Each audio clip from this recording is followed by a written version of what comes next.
Se Deus é bom, por que nem todos são salvos? Se Ele nos ama, será que Ele escolheu uns e não outros? É sobre isso que nós vamos conversar hoje à luz de Romanos 9. Então já se inscreve aqui no canal, ativa o sininho para você não perder nenhum vídeo e bora para mais um estudo de Romanos aqui no canal. Olá, eu sou o Ângelo Castellani e se você gosta de estudar a Bíblia verso a verso, de forma profunda, mas clara, esse canal aqui é para você. Então já se inscreve, ativa o sininho, deixa aqui o seu like e nos ajude compartilhando esse vídeo com alguém, com um amigo no grupo da sua igreja, nos ajude a alcançar mais pessoas e bora para mais um vídeo.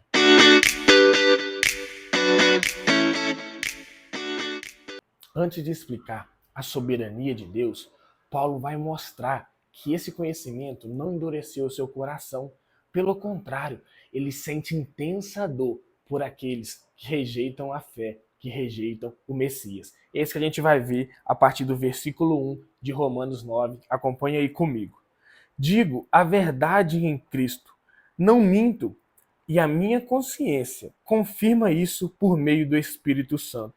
Sinto grande tristeza e tenho incessante dor no coração, porque eu mesmo desejaria ser amaldiçoado, separado de Cristo, por amor de meus irmãos, meus compatriotas, segundo a carne.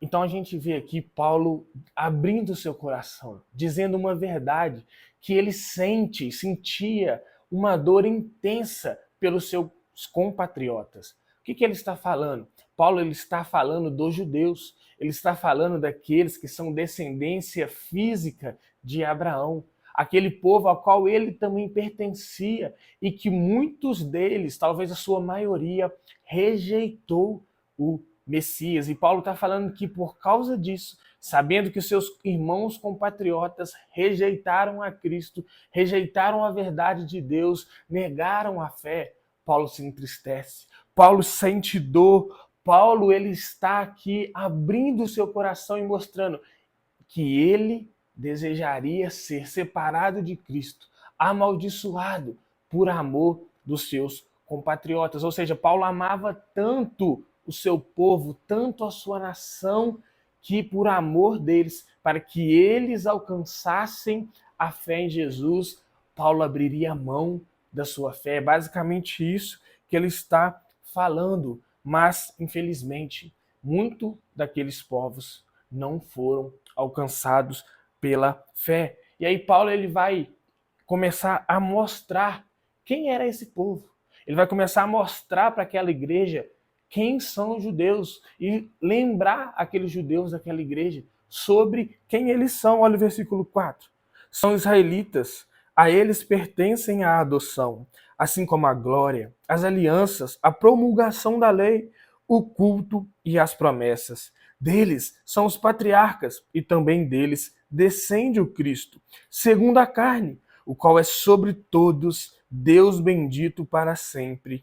Amém. Então Paulo está mostrando que a dor que ele sente é porque os israelitas, os judeus, os seus irmãos compatriotas, eram a eles que pertenciam às alianças de Deus, eram a eles que pertenciam à adoção, à glória, era deles que vieram os patriarcas e foi deles também que veio o Cristo. Então era o povo escolhido, era o povo que recebeu as promessas de Deus, era o povo ao qual Deus chamou para começar todas as coisas. E aí esse povo rejeita a Cristo. Como o apóstolo João também disse em sua carta, veio para os seus e os seus o rejeitaram. Então Paulo começa nesse primeiro momento desse capítulo mostrar a dor do seu coração, de ver aqueles que eram para ter aceitado a Cristo terem recusado a ele, terem rejeitado, terem o negado, não terem conseguido acreditar nesse Jesus, ao qual Paulo chama aqui de Deus bendito para sempre. Então ele abre o seu coração, ele mostra que, apesar de Deus ser soberano, ele se entristece por aqueles que rejeitam a fé e principalmente pela nação de Israel, os seus compatriotas, os seus irmãos de sangue que negaram a Cristo. É isso que ele começa a falar nesses primeiros versículos dessa carta. E talvez nós possamos pensar, como explicar que o povo que recebeu tanto de Deus rejeitou o Messias? Será que o plano de Deus falhou? E é isso que Paulo vai começar a responder a partir de agora. A dor de Paulo não faz ele duvidar de Deus. Pelo contrário, ele afirma algo chocante. Nem todo israelita é Israel. Ou seja, a promessa não foi feita aos filhos da carne, aos descendentes segundo a carne, mas aos descendentes segundo a promessa que Deus fez a Abraão. E é isso que a gente vai ver a partir do versículo 6. Acompanha aí comigo. E não pensemos que a palavra de Deus falhou, porque nem todos os de Israel são de fato israelitas. Nem por serem descendentes de Abraão são todos filhos. Pelo contrário, por meio de Isaque será chamada a sua descendência. Isto é, não são os filhos da carne que são filhos de Deus, mas os filhos da promessa é que são contados como descendência. Paulo, ele afirma com convicção, a palavra de Deus não falhou. E aqui ele começa a separar o Israel natural do Israel espiritual. Paulo vai dizer que os descendentes de Abraão, os filhos de Deus, são os descendentes segundo a promessa e não segundo a carne. Ele está fazendo aquela igreja, aqueles judeus pensarem em Abraão, que teve um filho com Agar, que é Ismael, e teve um filho com Sara, que é Isaac. A gente sabe que, olhando a história de Abraão, que Deus prometeu a Abraão um filho, e que por meio da sua descendência, por meio desse filho, Isaac, todas as famílias da terra, todas as nações da terra seriam benditas. Mas Abraão, por ser velho, e a sua esposa também, a sua esposa entrega a Abraão a sua concubina, a sua serva chamada Agar, para que essa serva lhe desse um filho no lugar dela, porque ela não estava naquele momento acreditando que ela poderia dar o filho da promessa a Abraão. E aí Abraão engravida Agar, tem Ismael, mas Deus fala para ele, a sua descendência, a promessa será por meio de Sara. E aí a gente sabe que depois Abraão tem Isaque com Sara. E Isaque é o filho da promessa. E aí Paulo ele está usando esse exemplo de Abraão, ilustrando que Ismael significa os filhos segundo a carne, a descendência natural, e que Isaque significa os filhos da promessa, os filhos por meio da fé. E aí Paulo está mostrando que o verdadeiro Israel não é os descendentes de Abraão segundo a carne, mas é aqueles que têm a fé em Jesus e são descendentes de Abraão segundo a promessa. É isso que Paulo ele fala aqui nesse versículo 8. Isto é, não são os filhos da carne que são filhos de Deus, mas os filhos da promessa é que são contados como descendência. E ele continua, versículo 9, porque a palavra da promessa é esta: por esse tempo voltarei, e Sara terá um filho. E isso não aconteceu somente com ela, mas também com Rebeca, ao conceber de um só, de Isaque, nosso pai. Então é aquilo que eu falei. Paulo usa o exemplo de Abraão com Sara e Agar, e usa o exemplo de Isaque com Rebeca, para mostrar que a descendência é a descendência da promessa. É a descendência por meio de Isaque. É os filhos da promessa que são verdadeiramente os filhos de Deus. E isso se dá por meio da fé e não por meio de uma descendência sanguínea, que como os judeus acreditavam. E Paulo está mostrando isso para eles. E agora Paulo começa a entrar na soberania de Deus. Olha o versículo 11. E os gêmeos ainda não eram nascidos, nem tinham feito o bem ou o mal, para que o propósito de Deus quanto à eleição prevalecesse, não por obras, mas por aquele que chama. Quando foi dito a Rebeca, o mais velho será servo do mais moço. Como está escrito, amei Jacó, porém desprezei Esaú. Então Paulo, ele começa a mostrar aqui que Deus ele salva independentemente de obras humanas. independentemente de mérito. E aí ele está usando o exemplo de Jacó e Esaú para mostrar que Deus havia escolhido Jacó antes mesmo dele vir a nascer. Deus está aqui, por meio de Paulo, nos mostrando a sua soberania. Quando Paulo relata que Deus disse a Rebeca que o mais velho seria servo do mais moço, enquanto eles ainda estavam no ventre de Rebeca. Ou seja, eles ainda não tinham feito nenhuma obra, eles ainda não tinham realizado nada, e Deus já havia escolhido a Jacó. Paulo está usando esse exemplo para mostrar para aquela igreja e para aqueles judeus que a graça de Deus ela é imerecida, que a justificação ela é por meio da fé. Lembre-se, esse é o tema principal dessa carta. E Paulo está agora mostrando essa soberania de Deus que concede graça para aqueles que ele escolhe. É isso que Paulo está mostrando aqui. Ele mostra que aqueles gêmeos, ou seja, Jacó e Esaú, ainda não tinham feito nem bem e nem mal. Nenhuma obra boa e nenhuma obra ruim. Mas para que o propósito de Deus quanto à eleição prevalecesse, Deus já havia escolhido um deles no ventre, para mostrar que é por meio de uma graça imerecida que o ser humano alcança a justificação, e não por meio de méritos ou de obras. Mas isso pode parecer injusto, não é? Escolher um e rejeitar o outro antes de qualquer atitude. E Paulo já sabia que você pensaria isso. E é isso que ele vai começar a responder a partir de agora. Paulo vai direto ao ponto. Haverá alguma injustiça da parte de Deus? E ele responde: de modo nenhum. Acompanhe aí comigo, versículo 14. Que diremos então? Que Deus é injusto? De modo nenhum. Pois ele diz a Moisés: terei misericórdia de quem eu tiver misericórdia, e terei compaixão de quem eu tiver compaixão. Assim, pois, isto não depende de quem quer ou de quem corre, mas de Deus que tem misericórdia. Então, Paulo, ele traz uma pergunta que ele sabia que o leitor da carta pensaria, e que talvez você aí já pensou, que eu já pensei. Será que Deus, então, ele é injusto por salvar uns e outros não?